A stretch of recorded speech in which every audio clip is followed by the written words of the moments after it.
Hi, I'm Nicole Kemper. I'm a writer, actor, and filmmaker living in Atlanta, Georgia. This is 50 Foot Woman, and I've committed to shooting at least one roll of motion picture film per month.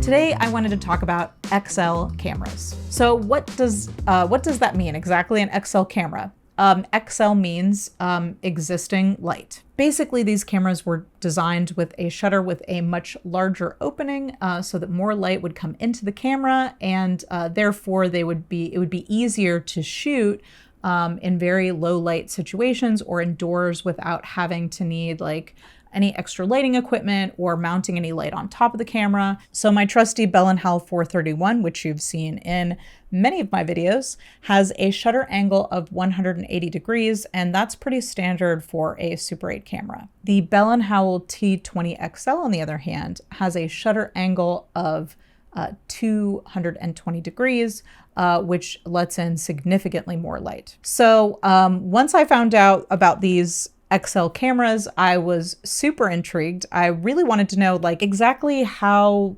low can we go in terms of light. So what I did is I took both of these cameras on a family trip to Great Wolf Lodge, which is all indoors, and I sort of did a Bell & Howell head-to-head to see exactly how much better this little guy here would perform in low light. Before I get into that, I did want to talk a little bit more about this camera. So the Bell & Howell T20XL was manufactured in 1981. The lens is an f1.4 with 10 to 20 millimeters. The lens is also fixed, meaning that there is no focusing. Basically just kind of want to keep your subject, I would say maybe like 4 or 5 feet away from you probably. So like I said, it's 10 to 20, so you can do like a little bit of reframing in terms of zooming in and out. One thing I'll say about this camera is it's incredibly simple, which can be a really good thing. Okay, I've got my glasses on, so that means it's time to take a closer look at this camera. So of course, we've got our lens here on the front, and it really just says telephoto or wide. So you've got a very, a little bit of zooming there that you can do. But again, we're really just going from 10 to 20 millimeters, which can be good if you're on the go and you're like at a family function or something, or you just want to capture some stuff really quickly and you don't want to think too hard about focal lengths and aperture and all of that stuff. So of course the aperture is automatic. You don't have to set that yourself. There is a switch here on the camera where you can be in off mode, meaning that the camera will not run. So touching the trigger will not turn it on if it's in off mode. So you can switch it to daylight, which essentially drops that orange 85 filter in, or you can switch it to tungsten, which will be no 85 filter. Footage counter is here on the side. You've got start and end, and that's pretty much it. Trigger is here on the front. There is a electronic control here for zoom. A film cartridge goes here on this side. It does take 2 AA batteries, so that's again pretty simple. Many of the other cameras that I have take like 4, 6 or more batteries. There's no battery for the internal light meter. It's just these 2 batteries, so you don't need like a button battery. And the AA's, it's just the AA's, and that powers the whole thing. And you can, put the handle up and just kind of shoot it like this. Or you can put the handle down and, shoot it like this. There is, it doesn't really have a light meter in there, but there is like basically like a little red flag that comes down if the image is underexposed. This is an incredibly simple camera. It is very much plastic. The lens is very basic. I mean, it's well constructed. There is a little remote trigger here on the front as well, which I haven't even tried out.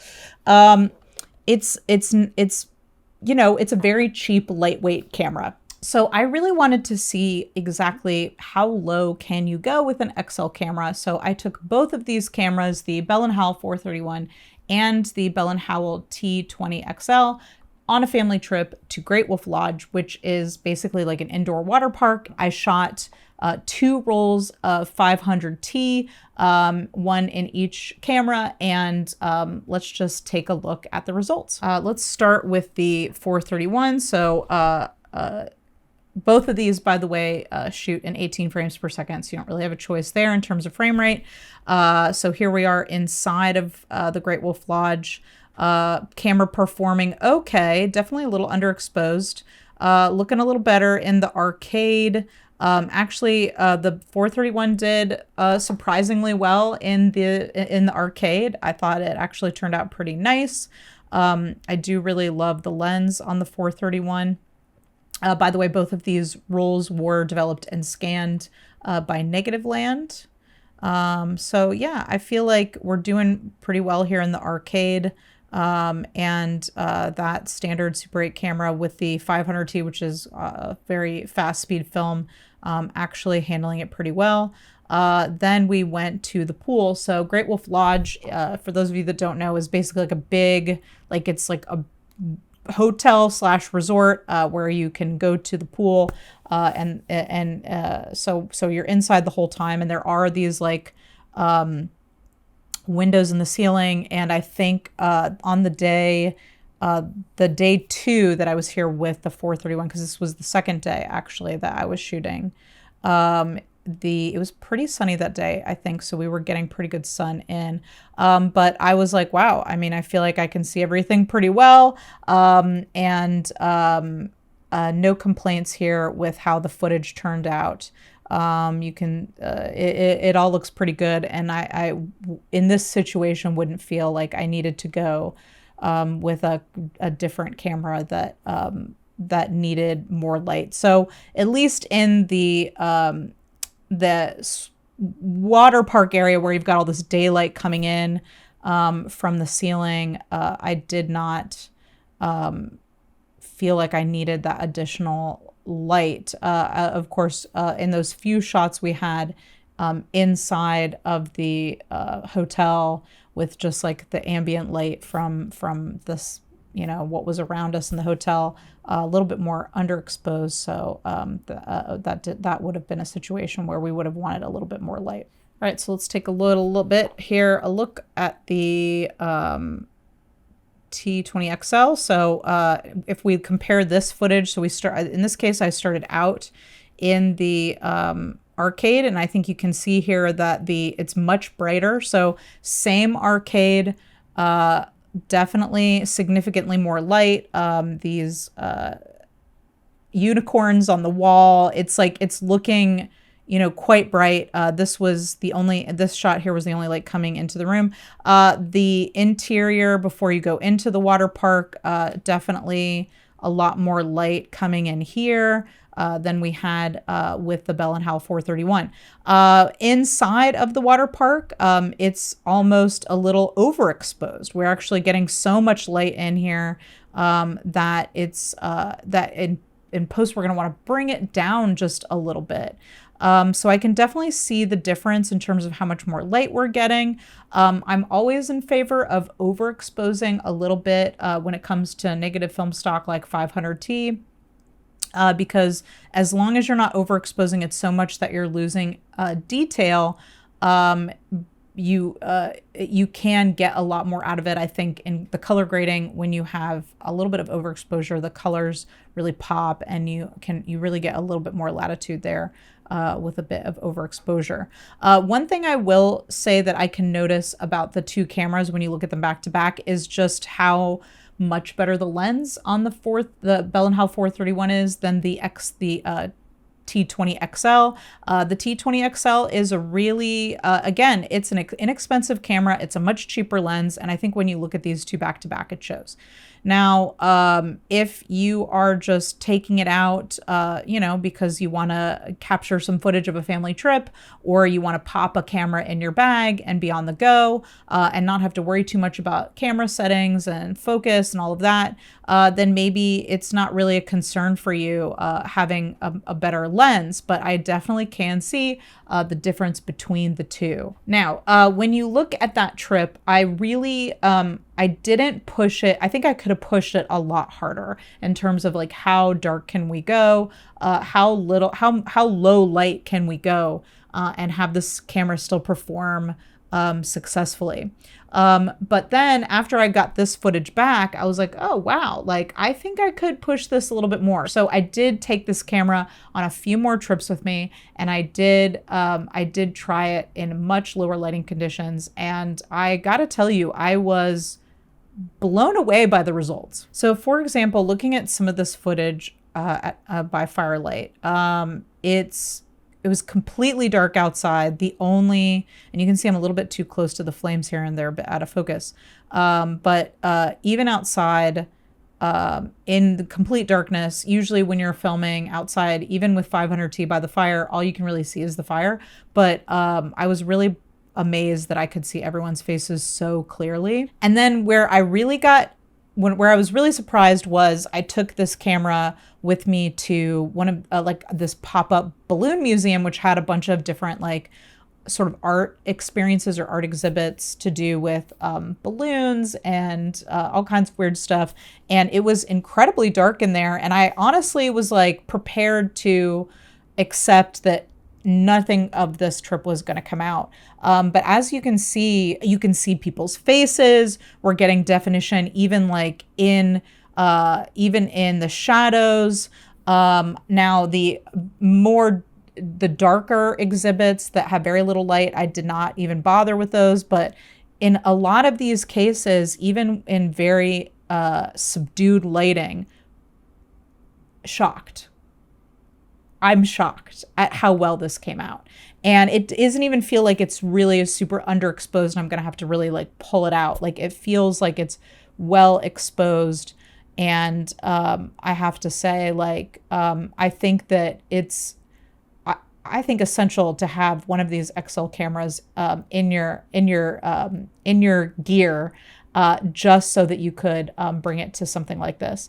In this room with the bubbles, there was literally no light in that room at all, except for the light that you can see you can kind of see it going in and out, and I'm moving in and out of the light. There was that one single light, and then they were like filling the room with these bubbles, and you can you can see the outline of my companions, and I'm just speechless at how well, when you combine that 500T with one of these XL cameras, like how well you can see everything. If you're wondering, okay, well, this camera does well indoors, but how does it do outdoors? Now I'm still using 500T here, and it is a bit overexposed, but not so overexposed that we can't pull it down. So I would say it's pretty versatile in that way, that you can take it indoors in a very low light, you can take it out of doors. Obviously, if you were to use a lower ISO, like a 200 or something like that, you'd probably get like a little less overexposure outside. 500T is really just gonna like soak up that light. I even tried it on some Ektachrome. This is some 100D Ektachrome, and again, I feel like it came out really well. It's handling the light beautifully. Everything's coming out really, the colors really pop. Everything's looking really good. We're even with that larger shutter opening, we're not seeing like a lot of overexposure, and I think everything looks really nice. I think that one of the real pluses about this camera is how light and compact, how easy it is to use, and obviously the versatility. You can be outside, you can be inside, and you're going to be able to get something. So I again just really, really surprised and thrilled with just how well this camera does in a variety of situations. So to sum up, the Bell & Howell T20 XL is a powerhouse in low light. It's lightweight. It's easy to use. You don't really have to set anything.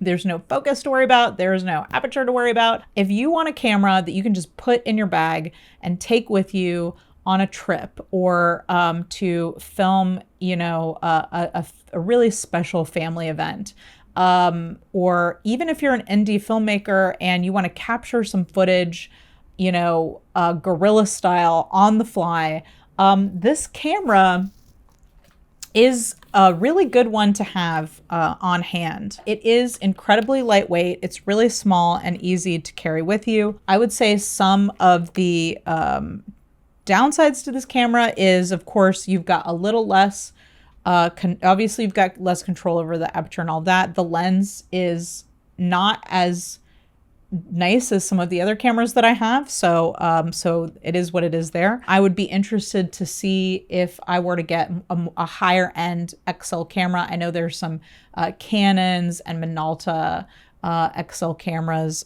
It would be interesting to get my hands on one of those and compare that with this. But for the purpose for the purposes of just having a really easy on the go camera that can really go anywhere with me, this one's a real good one. So I would say this even might be a really good starter camera if you want to, if you're a little intimidated by having to learn about aperture and focal length and all of that stuff. You're a little intimidated by all those things and you really just want to get started with just a Super 8 camera that you just pick up and hit go. I think this one might be a good choice. And they're pretty inexpensive. I got this one for very cheap and it runs really, really well. Well, that's it for this episode. Thank you for watching. I hope that if you liked this video that you will subscribe to the channel and stick around for more. I do a lot of videos about Super 8 cameras, a little bit of Standard 8, and I'm getting into 16mm as well. So if you're interested in those things, this channel might be for you. The channel is my production company, Critical Crop Top Films, and all of the videos for this series are in the 50 Foot Woman playlist. If you'd like a little bit more, I also have a blog on Substack where I talk a little bit more about my still photography. So photo walks, different film stocks I'm trying out. Soon I'm going to be hopefully getting into developing at home and all of that stuff. So if that sounds interesting to you, the link to my Substack is in the description of this video. Okay, get out there, find a camera that you can take with you anywhere, and let's shoot more film, you guys.